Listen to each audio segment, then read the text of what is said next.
পূর্ব আফ্রিকার দেশ সেনেগাল পৃথিবীর অনেক দরিদ্র দেশের মধ্যে এই দেশটি অন্যতম। দেখা যায় সেখানে ছোট ছোট বাড়িতে 8 জন 10 জন এমনকি 15 জন সদস্য একসাথে এক বাড়িতে বসবাস করে। তেমনই এক পরিবারে বাস করে সাইদু নামের এক 16 বছরের কিশোর। সকালে ছোট ছোট বাচ্চাদের চিৎকারে তার ঘুম ভেঙে যায়। আসলে এখানকার পরিবেশগুলোই ছিল এমন। তো ঘুম থেকে উঠেই সে তার চাচাতো ভাই মুসাকে নিয়ে বের হচ্ছিল। তখন সাইদুর মা তারা কোথায় যাচ্ছে এটা জিজ্ঞাসা করলে সাইদু জানায়, আমরা ফুটবল খেলতে যাচ্ছি। কিন্তু এখানে সাইদু তার মাকে মিথ্যা বলে। আমরা দেখতে পাই তারা দুই ভাই দিনমজুরির কাজ করছে, আর তারা এখান থেকে যে টাকাগুলো পায় সেগুলো তারা লুকিয়ে রাখে। আসলে এখানে যেহেতু তাদের কেরিয়ারের নাজেহাল অবস্থা, তাই এরা দুজনে ইতালিতে যাওয়ার সিদ্ধান্ত নিয়েছে। তো প্রতিদিনের মতো তারা আজকেও তাদের পারিশ্রমিকগুলো লুকিয়ে রাখছিল। আর গত 6 মাস যাবৎ তারা যে টাকাগুলো জমিয়েছে তা দেখে মুসা বলে, এগুলো আমাদের ইতালিতে যাওয়ার জন্য যথেষ্ট। তখন সাইদু বলে, এখন তাড়াতাড়ি রাখ, আর কথা বাড়াস না, কেউ চলে আসবে। তখন মুসা সেগুলো বালু দিয়ে তাদের সেই নির্ধারিত জায়গায় রেখে দেয়। সন্ধ্যায় দেখা যায় তারা তাদের রীতি অনুযায়ী গান বাজনা করছে, নাচানাচি করছে, আর সাইদু গান গাইছে। আসলে সাইদুর খুব ইচ্ছা যে ইতালিতে গিয়ে সে তার এই গানের উপর কেরিয়ার তৈরি করবে। তো রাতে বাসায় এসে সাইদু তার মাকে ইতালিতে যাওয়ার কথা জানায়।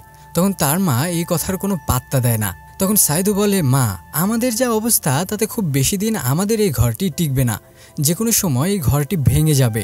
আর তাছাড়াও এই ঘরের মধ্যে আমাদের বোনগুলো গাদাগাদি করে ঘুমায়, তাদেরও তো একটা ভবিষ্যৎ আছে, তাই না? এইভাবে ছেলে তার মাকে বোঝাতে থাকে। কিন্তু সাইদুর মা বলে, ইতালিতে যাওয়ার ভূত তোর মাথা থেকে একদম ছেড়ে দে। আসলে তার মা চায় না যে সাইদু ইতালিতে যাক, কারণ সে সময় ইতালিতে বৈধভাবে যাওয়ার জন্য কারো কাছে সে পরিমাণ টাকা ছিল না, যেই টাকা দিয়ে সেখানকার মানুষ ইতালিতে যেতে পারবে। আর যারা যায় তারা কখনোই লিগ্যাল ওয়েতে যেতে পারে না। অবৈধভাবে যেতে হলে রাস্তায় তাদের অনেক বিপদে পড়তে হয়। এমনও হয়েছে যারা ইতালিতে যাবে বলে বাড়ি থেকে বের হয়েছিল, কিন্তু পরে তারা লাশ হয়ে বাড়িতে ফিরে এসেছে। আর এই কারণেই সাইদুর মা তাকে ইতালিতে যাওয়ার জন্য বারণ করে। আর সাইদু আগে থেকে জানতো যে তার মা কখনোই এটাতে রাজি থাকবে না, তাই তারা দুই ভাই মিলে চুপি চুপি টাকাগুলো লুকিয়ে রাখতো। সকালবেলা মুসা সাইদুকে স্কুলে যাওয়ার জন্য ডাকতে আসলে সাইদুর মা মুসাকে বকাবকি করতে থাকে। তার মা বলে যে তোর জন্যই সাইদুর মাথাতে এই ইতালিতে যাওয়ার ভূত মাথায় চেপে বসেছে। তখন মুসা তার চাচি আম্মাকে কিছুটা শান্ত করলে তারা দুই ভাই স্কুলে যাওয়ার জন্য রওনা হয়। যাওয়ার সময় মুসা সাইদুকে বলে, তোকে ইতালিতে যাওয়ার কথা চাচি আম্মাকে বলতে কে বলেছে? এইভাবে মুসা সাইদুকে বকতে থাকে। এরপর তারা দুই ভাই স্কুলে যায়। স্কুল শেষে তারা কাঠের কাজ করতে একটি দোকানে আসে, আর কাজ শেষে বাড়ি ফিরতে তাদের একটু দেরি হয়ে যায়। আর এই কারণে সাইদুর মা তাদের দুজনকে বকাবকি করতে থাকে। সাইদু তখন তার মায়ের বকাবকির একটি লাইন নিয়ে ছন্দে ছন্দে লিরিক্স বানিয়ে ফেলে, বোঝো ব্যাপার। আর সেই বকাবকির ছন্দ মিলিয়ে তারা বন্ধুরা নাচানাচি করতে থাকে। এরপর নাচানাচি শেষে তারা দুই ভাই সিসকো নামের এক লোকের কাছে যায় ইতালিতে যাওয়ার বিষয়ে কথা বলতে। এই লোক তো সরাসরি তাদের সেখানে যেতে নিষেধ করে দেয়, কারণ ইতালিতে যাওয়া চারটেখানি কথা নয়। তো এই লোকের কথা শুনে সাইদু একটু ভয় পেয়ে যায়। তখন মুসা তাকে বলে, শোন, আমরা 6 মাস ধরে হাড় ভাঙা খাটুনি করে আসছি, আর এখন যদি আমরা পিছু হটে যাই তাহলে আমাদের স্বপ্ন এখানেই শেষ হয়ে যাবে। আমরা যে কোনো মূল্যে যদি একবার ইতালিতে যেতে পারি তাহলে আমরা আমাদের লাইফ সেটেল করতে পারবো। কত মানুষ তখন আমাদেরকে এক নামে চিনবে, এমনকি সাদা চামড়ার মানুষও আমাদের কাছে এসে অটোগ্রাফ চাইবে। এসব কথা শুনে সাইদুর স্বপ্ন আবারও জেগে ওঠে।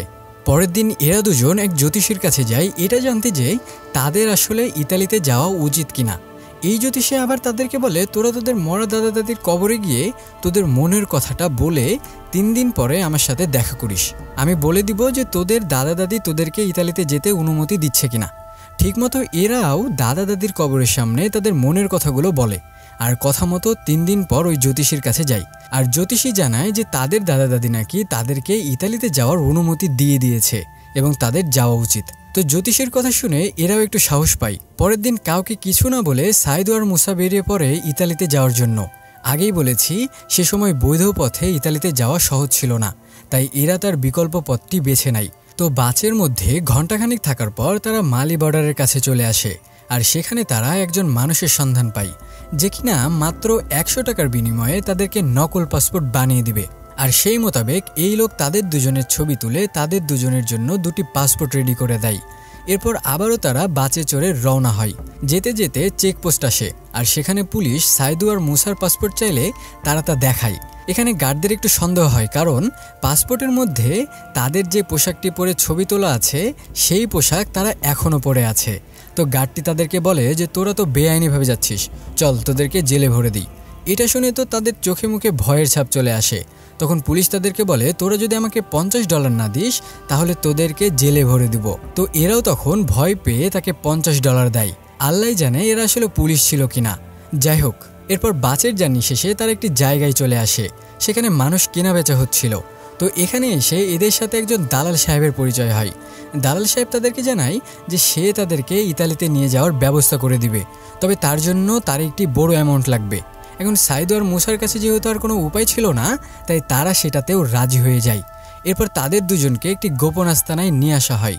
এরা এখানে এসে দেখতে পায় যে আগে থেকেই অনেক মানুষ ইতালিতে যাবে বলে এখানে এসেছে, মানে তাদেরকেও সেই দালাল এখানে নিয়ে এসেছে। যারা ইতালিতে যাবে বলে এই দালালের কাছে এসেছে তাদের মধ্যে একজন সবাইকে নিয়ে একটা ছোটোখাটো বৈঠক বসায়। সে জানায় মরুভূমিতে প্রায় ডাকাতি হয়, তাই তাদের যে ডাকাতের খপ্পরে পড়তে হবে না তার কোনো নিশ্চয়তা নেই। তাই সেই লোক তাদেরকে বলে তোমাদের যার কাছে যত টাকা আছে সেগুলো তোমরা তোমাদের পায়ুপথে লুকিয়ে রাখো, কারণ এটা ছাড়া আর কোনো আদর্শ রাস্তা নেই লুকানোর, বুদ্ধির ঢেকি। তো পরের দিন সকালবেলা মুসা তার পায়ুপথে টাকাগুলো লুকিয়ে নেয়। এরপর তারা রওনা হয়ে যায় ইতালিতে যাওয়ার উদ্দেশ্যে।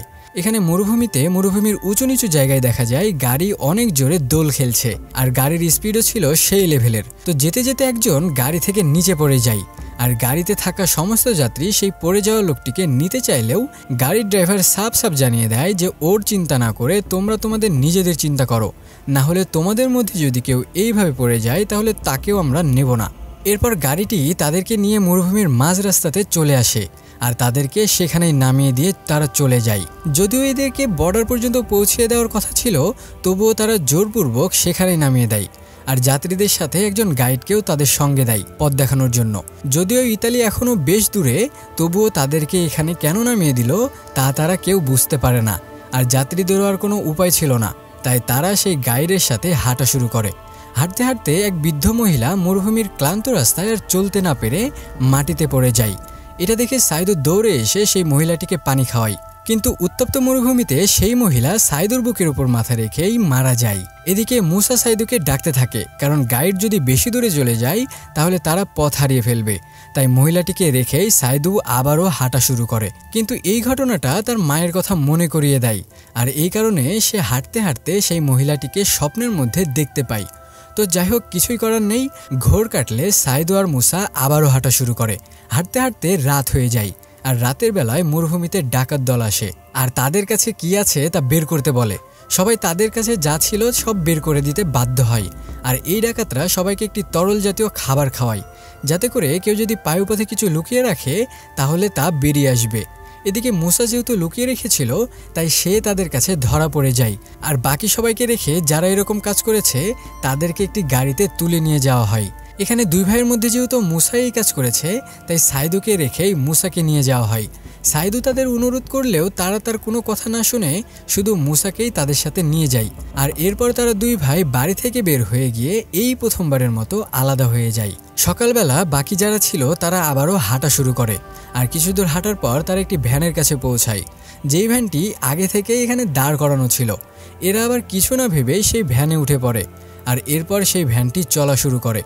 দীর্ঘক্ষণ চলার পর সেই ভ্যানটি একটি জায়গায় এসে দাঁড়ায়, আর তাদের সবাইকে একটি গোপন আস্তানায় ঢুকিয়ে দেয়। এখানে এসে সেখানকার গার্ডগুলো তাদের দেশের নাম জানতে চায় এবং বিভিন্ন গ্রুপে ভাগ করে দেয়। তো রাতের বেলা একজন এসে তাদেরকে বলে, আমরা হলাম মাফিয়া দল, যদি তোমরা আমাদের হাত থেকে ছাড়া পেতে চাও তাহলে তোমাদেরকে তোমাদের বাড়ির নাম্বার দিতে হবে। তোমাদের পরিবার যদি মুক্তিপণ না দিতে পারে তাহলে তোমাদেরকে আর ছাড়া হবে না, আর কেউ যদি নাম্বার না দিতে পারো আর কেউ যদি চালাকি করো তাহলে তোমাদের কি হবে তা একটু পরেই বুঝতে পারবে। এই বলে তাদের সবাইকে একটি টর্চার সেলে নিয়ে যাওয়া হয়, এটা দেখানোর জন্য যে তারা কতটা ভয়ঙ্কর। তো সাইদু সহ বাকি সবাই দেখতে পায় সেই টর্চার রুমে তাদের মতো কিছু মানুষকে বেঁধে রাখা হয়েছে, আর তাদের ওপর গরম লোহা গলিয়ে ফেলা হচ্ছে, আর এরা সেই তাপ সহ্য করতে না পেরে এক এক করে মারা যাচ্ছে। এটা দেখে সেখানকার অনেকেই তাদের বাড়ির নাম্বার দিয়ে দেয়, কিন্তু সাইদু সহ আরও কিছু আছে যাদের কাছে তাদের বাড়ির নম্বর ছিল না। তখন সেই মাফিয়া তাদেরকে আরও একটি টর্চার রুমে পাঠিয়ে দেয় এবং ঝুলিয়ে রেখে বেদম মার মারতে থাকে। তো মার খাওয়ার পর তাদের সবাইকে একটি রুমে গাদাগাদি করে রাখা হয়।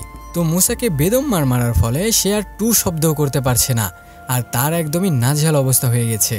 এরপর সাইদুর মনে পড়ে তার মায়ের কথা, আর সে অনেক ক্লান্ত থাকায় তার ঘুম চলে আসে। এদিকে সে ঘুমের মধ্যে দেখতে পায় তার সাথে একজন ফেরেশতা দেখা করতে এসেছে। তখন সাইদু বলে, তুমি কি আমাকে আমার মায়ের কাছে একবার দেখা করাতে পারবে? তখন সেই ফেরেশতা একটি পরীকে নিয়ে আসে, যাতে করে সে সাইদুকে তার মায়ের কাছে নিয়ে যায়। সেই পরী সাইদুকে নিয়ে তার মায়ের ঘরের কাছে আসলে সাইদু তার মাকে মা মা বলে ডাকতে থাকে। এদিকে আমরা বাস্তবে দেখতে পাই সত্যিই সাইদু তার মাকে ডাকছিল। এটা দেখে মার্কো নামের একজন লোকের সাইদুর ওপর তার মায়া হয়, আর মায়ায় জড়িয়ে সেই লোক তাকে তার বুকে চেপে নেয় আর তাকে পানি খাওয়ায়। সকালে কয়েকজন মাফিয়া সদস্য এসে তাদেরকে বলে এখানে কাঠের কাজ কে কে পারে। তখন কিছু লোক হাত ওঠালে তাদেরকে নিয়ে যাওয়া হয়। এরপর বলা হয় রাজমিস্ত্রির কাজ কে কে পারে। তখন সাইদু সহ সেই মার্কো নামের লোকটিও হাত ওঠায়। এরপর তাদেরকে কিছু লোকের কাছে অর্থের বিনিময়ে বিক্রি করে দেওয়া হয়। এখানে একজন লোক এসে যখন মার্কোকে নিতে চায়, তখন মার্কো বলে সাইদু আমার সাথে যাবে, আমরা এক হয়ে কাজ করি। আসলে এখানে এসে মার্কোর সাথে সাইদুর খুব একটা ভালো সম্পর্ক তৈরি হয়ে গিয়েছিল। এরপর সেই লোক যে এদের দুজনকে কিনে নিয়েছে সে তাদের দুজনকে একটি বাড়ির সামনে নিয়ে আসে আর বলে তোমাদেরকে এই বাড়ির চারপাশে একটি শক্তপোক্ত দেয়াল তৈরি করতে হবে। তো কাজ শুরু করার আগে সেই লোক তাদেরকে ভালো ভালো খাবার খাওয়ায় এবং কাজ শুরু করতে বলে। তারাও দুজন মিলে সেই দেওয়াল তৈরি করতে শুরু করে। কয়েকদিন পর সেই লোক তাদের দুজনকে একটি ঝর্ণার ছবি দেখিয়ে বলে এখানে একটি এইরকম ঝর্ণা বানাতে হবে, তোমরা পারবে কিনা বলো। তখন মার্কো বলে আমি এর থেকেও ভালো ঝর্ণা বানিয়ে দিতে পারবো। তখন লোকটি তার কথার কনফিডেন্স দেখে বলে যদি তোমরা এই কাজটি ঠিকঠাক মতো করতে পারো তাহলে আমাদের মালিক তোমাদের দুজনকে মুক্ত করে দেবে। এটা শুনে এরা দুজনও খুব খুশি হয়, আর এরা তখন সেই দেওয়ালটি শেষ করে এই ঝর্ণা বানানো শুরু করে। এরপর দেখতে দেখতে তারা ভালো একটি ঝর্ণা বানিয়ে ফেলে, আর এটা দেখে সেই বাড়ির মালিক খুবই খুশি হয় এবং তাদের কাজের প্রশংসা করে, আর তাদের উপহার হিসাবে মালিক তাদের দুজনকে ছেড়ে দেয়। এরপর এরা মুক্ত হয়ে খুবই আনন্দ পায় এবং তারা লিবিয়ার ত্রিপলি শহরে চলে আসে।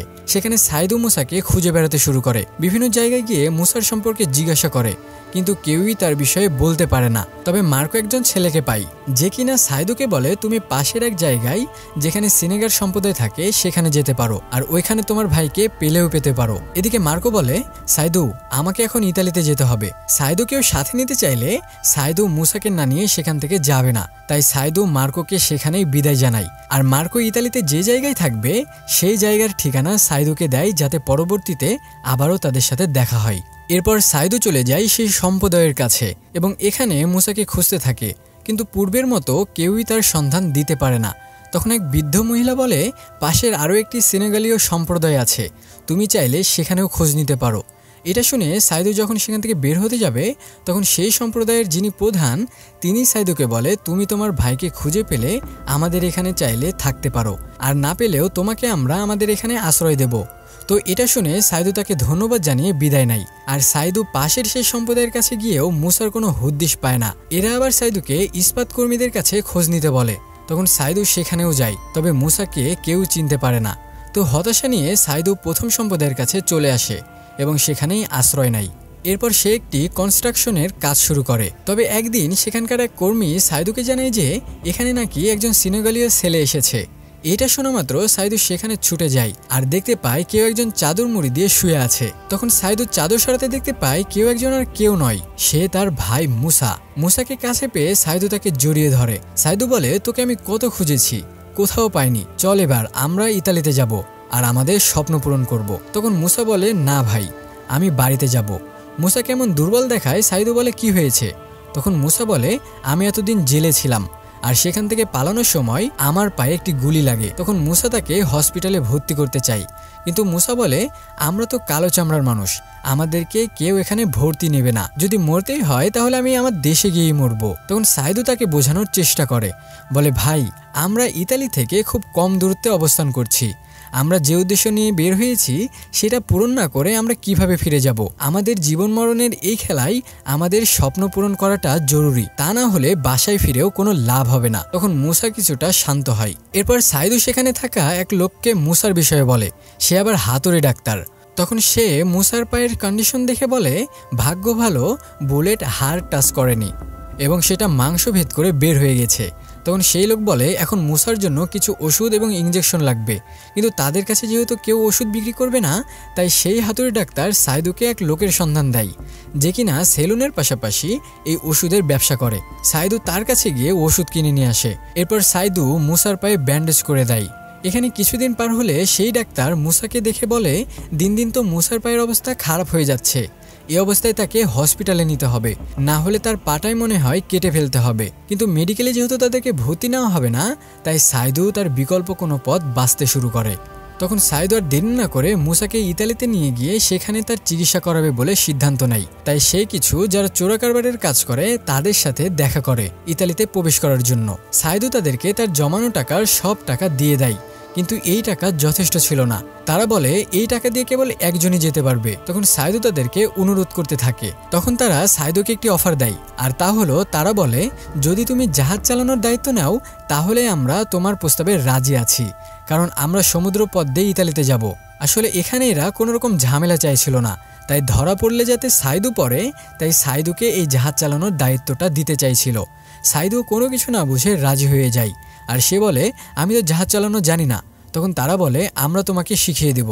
এই বলে সাইদু বাসায় এসে মুসাকে সবকিছু খুলে বলে, আর পরের দিন তারা রওনা হয়ে যায়। তারা সমুদ্রের ধারে আসলে তারা একটি জাহাজ দেখতে পায়, আর তারা সেই জাহাজে উঠে পড়ে, আর জাহাজের মধ্যে মুসাকে এক জায়গায় বসিয়ে দেয়। আর জাহাজে আগে থেকেই অনেক মানুষ ছিল যারা ইতালিতে যাবে, তো এত মানুষ দেখে সাইদু ভয় পেয়ে যায়। তখন সাইদু সেই লোকদেরকে জানায় যে সে এই কাজ করতে পারবে না, কারণ এখানে অসংখ্য মানুষের প্রাণের ঝুঁকি রয়েছে।